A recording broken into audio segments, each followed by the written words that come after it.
As someone who comes from a small country, you appreciate the fact that you're independent. In 1991, with great celebrations, and rightfully so, you celebrated your freedom from the Soviet Union, and you've done very well since. And as many speakers have said here and pointed towards, small nations can do very well. And it's in that light and on that topic that I have to say one part I'm a little bit disappointed, in fact very disappointed, because something massive happened during your presidency and a nation did attempt to get free.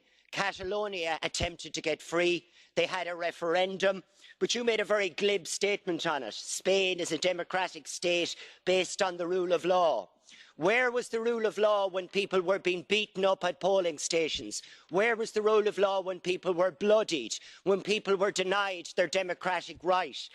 Is it the case that, having celebrated your own freedom, and rightfully so, and got free and have done well out of it, that now you've pulled up the drawbridge and you have forgotten about others? Ireland has done well with independence. Ye have done well with independence. Why stop Catalonia doing the same? Why not let them have a voice? Why have their leaders exiled? Why not mention it here?